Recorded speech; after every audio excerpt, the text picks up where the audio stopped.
మాల ధరించిన అయ్యప్పలకు అన్నప్రసాద వితరణ కార్యక్రమాన్ని నిర్వహించడం నా పూర్వజన్మ సుకృతం అని ఆర్యవైశ్య నాయకులు కొనకళ్ళ విద్యాధరరావు తెలిపారు. గురువారం గొల్లపూడి అయ్యప్ప స్వామి వారి దేవస్థానంలో తన పుట్టినరోజు సందర్భంగా అన్నప్రసాద వితరణ కార్యక్రమాన్ని నిర్వహించారు. ఈ సందర్భంగా ఆయన మాట్లాడుతూ కార్తీక మాసం మొదలుకొని ప్రతి రోజు అయ్యప్ప స్వామి వారి సన్నిధిలో అన్నప్రసాద వితరణ కార్యక్రమాన్ని నిర్వహిస్తున్నారని, అందులో భాగంగా పెళ్లి రోజు పుట్టినరోజు కార్యక్రమాలను పురస్కరించుకొని స్వాములకు అన్నప్రసాదం నిర్వహించడం ఎంతో హర్షించదగ్గ విషయమని ఆయన ఈ సందర్భంగా కొనియాడారు. ఈరోజు తన పుట్టినరోజు సందర్భంగా స్వాములకు అన్నప్రసాదాన్ని తన చేతుల మీదుగా నిర్వహించడం ఎంతో ఆనందాన్ని కలిగించిందని అన్నారు. ప్రతి ఒక్కరూ కూడా మాల ధరించినటువంటి భక్తులకు ఇటువంటి కార్యక్రమాలు నిర్వహించడం ద్వారా ఎంతో పుణ్యం చేసుకున్న వారు అవుతామని అన్నారు. ఈ అన్నప్రసాద వితరణ కార్యక్రమంలో కమిటీ నిర్వాహకులు తదితరులు పాల్గొన్నారు.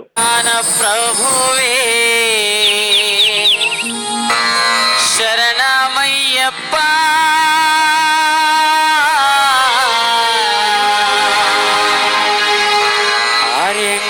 ఆర్యంగానయ్యవే శరణమయ్యప్ప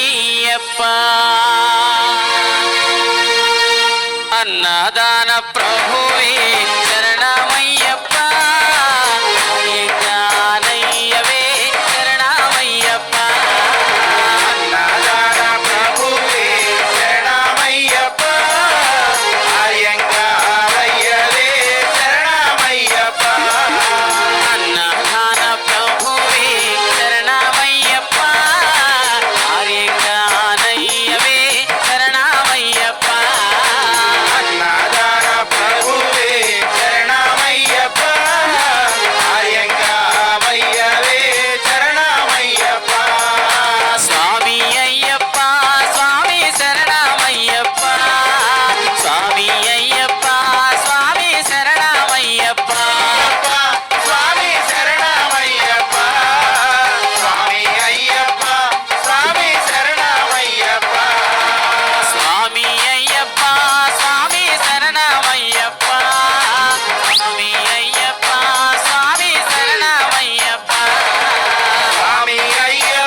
అందరికీ నమస్కారం.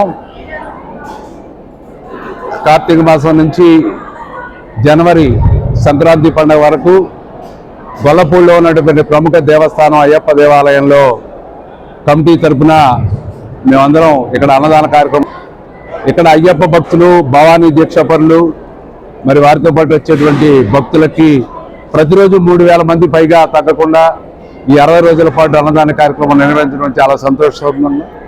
ఈ సందర్భంగా ఎవరైనా పెళ్లి రోజు కావచ్చు, జన్మదినంగా పుట్టినరోజు సందర్భంగా అనేక మంది ఈ కార్యక్రమంలో పాల్గొనటం, భక్తులతో ఆ యొక్క సేవా కార్యక్రమంలో అన్నదాన కార్యక్రమంలో పాల్గొనడం అనేది పూర్వజన్మ సుకృతంగా ఆ అయ్యప్ప ఇచ్చినటువంటి అనుగ్రహంగా భావిస్తూ అందరికీ అయ్యప్పలందరికీ మరొకసారి మా యొక్క ధన్యవాదాలు. ఇంకా భక్తులందరూ ఎంతమంది వచ్చినా ఇక్కడ అన్ని సౌకర్యాలతో నిత్యం మరి స్వీటు హాట్తో అనేక పంచపంచ పరమాణాలతో ఈ భోజన కార్యక్రమం చేయడం, నిర్వాహక కమిటీలో మేము అందరూ ఉండడం అనేది చాలా ఆనందదాయకం. నా జన్మదిన సందర్భంగా వచ్చి ఆస్వాదించిన పెద్దలందరికీ పేరు పేరున ధన్యవాదాలు. Thank you. Like, subscribe and press the bell icon for new updates.